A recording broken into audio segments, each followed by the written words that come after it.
Bonjour Oumar. Bonjour Rachid. Avec vous, on va prendre la direction d'Addis Abeba, en Éthiopie bien sûr, où va s'ouvrir demain le 39e sommet de l'Union africaine, un sommet politique, mais aussi un sommet économique, attention. Oui, économique parce qu'on va parler de questions économiques. Pourquoi? Parce que la thématique tourne autour de la disponibilité des ressources hydriques, mais aussi de l'assainissement en Afrique. C'est, disons, autour de cette thématique que vont intervenir les dirigeants africains. Alors, tout ceci pour dire que ce sont des enjeux importants, surtout quand on parle de la disponibilité de l'eau. On a vu comment la sécheresse a sévi pendant plusieurs années dans de nombreuses régions d'Afrique. Je pense notamment à l'Afrique de l'Est où les pays comme le Kenya, la Tanzanie par exemple, ont connu des épisodes de sécheresse extrêmement douloureux. C'est le cas aussi en Afrique du Nord, comme on l'a vu, le Maroc pendant plusieurs années, exception faite de ces quelques semaines de pluie.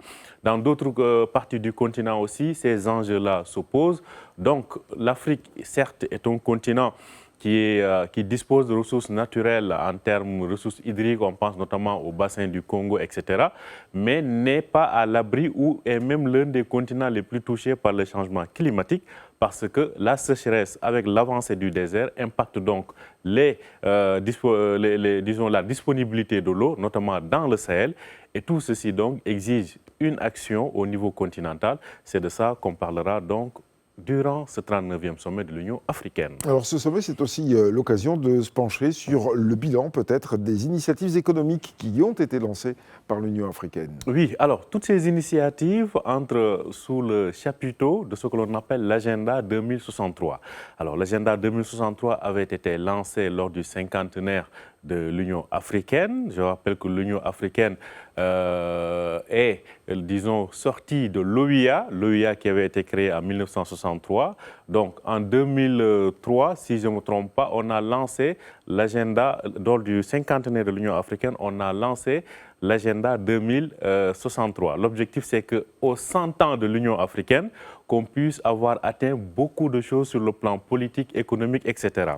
Alors, sur le plan économique, justement, on a des initiatives majeures qui ont été lancées. On pense notamment à la zone africaine de libre-échange continentale, la ZLECAf, qui a été lancée depuis 4 ans et demi environ.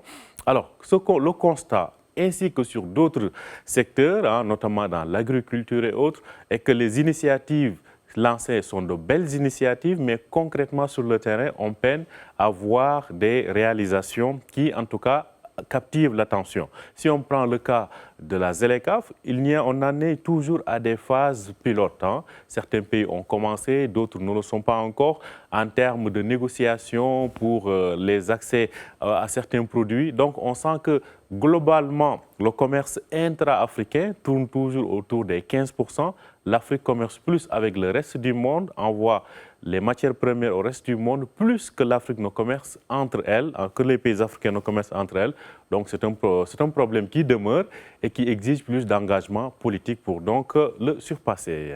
Alors quels sont les obstacles qui freinent justement la concrétisation de ces initiatives d'intégration économique? Alors, on parle d'intégration économique, mais on a l'impression que chaque pays est d'abord préoccupé par ses urgences économiques. Ce qui fait que, avant de penser continent, on pense plutôt national, comment faire en sorte, pour des gouvernements qui arrivent pour des mandats de 5 ans, etc., comment faire en sorte de réaliser quelque chose sur le plan économique au niveau national, plutôt que de penser à une intégration régionale ou sous-régionale. Donc, ce qui fait que là, ce sont des freins qui font que les pays africains sont dans une logique plutôt de bradage des fois des ressources, plutôt qu'à une stratégie de long terme qui implique une concertation au niveau sous-régional et continental.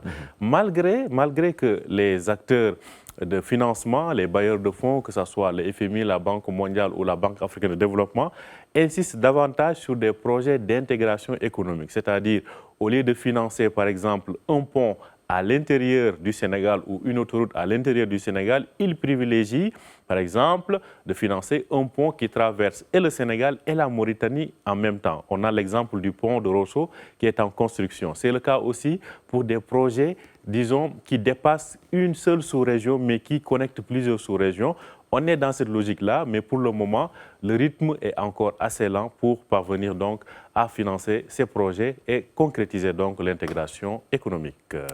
Eh bien, très bien. Merci beaucoup, Omar Baldé. C'était la Story Echo.